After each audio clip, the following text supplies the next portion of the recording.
জীবনে অনেকভাবে নানা সংগ্রামের মধ্য দিয়ে জীবনটাকে পার করে আজ এতদূর পর্যন্ত এসেছি। অনেক নানা রকম ঝড় ঝাপটা সব কিছু পেরিয়ে আজ এতদূর এসেছি।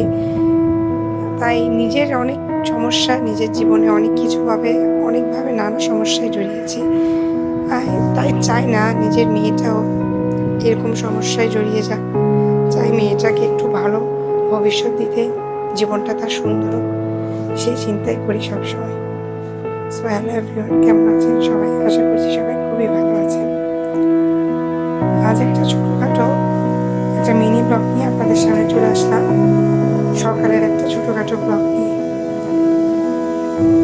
আর ব্লগ ভিডিও এত বেশি বড় করতে চায় না, কারণ সবাই এত মনোযোগ দিয়ে দেখতেও চায় না, তার জন্য বড় করতে চায় না। So RS blogging and cooking wall থেকে আপনাদের সামনে একটা ছোটোখাটো নতুন ব্লগ নিয়ে চলে এসেছি। Welcome to my new blog. আর এই তো সকালের খাবার রেডি করে নিচ্ছি। সকালের খাবার আজকে ছিল এই তো একদম শর্টকাটভাবে একটা পরোটা বানাচ্ছি, কারণ এক বাজ করেই বানাচ্ছি আজকে। ওরকম দুই বাজ করে বানালে মেয়ে খেতে চায় না, তাই একদম পাতলা করে বানাচ্ছি। কারণ ওভাবে করে বানালে সে খায় না, একটু একটু খাবে, তার অনেক প্রবলেম। তার জন্য ভাবলাম, তার জন্য একদম শর্টকাটভাবে পরোটাটা রেডি করে নিই। এটা ছিল শনিবারের একটা ব্লগ, কারণ তার স্কুল অফ ছিল, যার জন্য সেও বাসায় ছিল। আর বাসায় থাকা মানে তার থেকে পরোটা খেতে হবে।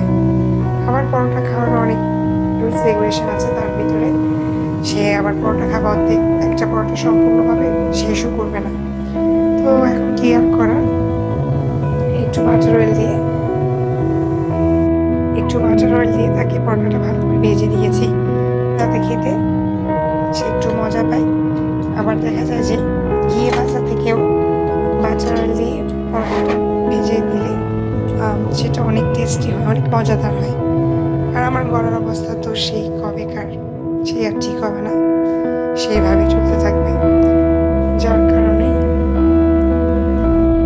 এইভাবে করে পরোটাটা তাকে ভেজে দিলাম। জীবনটা একদম ফ্যাকাশ হয়ে গেছে, একদম ভালো লাগছে না। কি করব না একদম ভেবে উঠে উঠতে পারছি না, কারণ নানা রকম সমস্যা, নিজেরও সমস্যা, মেয়েরও সমস্যা, সারাটা দিন লেগে আছে। যার কারণে একদম ব্লগ ভিডিও করা হয় না। আর পেজেরও 12টা থেকে 13টা বেজে গেছে আমার এই সমস্যাগুলোর কারণে। তো এখন নাস্তা বানিয়ে দুজন খেয়ে নিচ্ছি। তো আজকের এই ছোটোখাটো মিনি ব্লগটা আপনাদের কেমন লাগলো প্লিজ লাইক কমেন্ট করে জানাবেন, আর পাশে থাকবেন সবাই।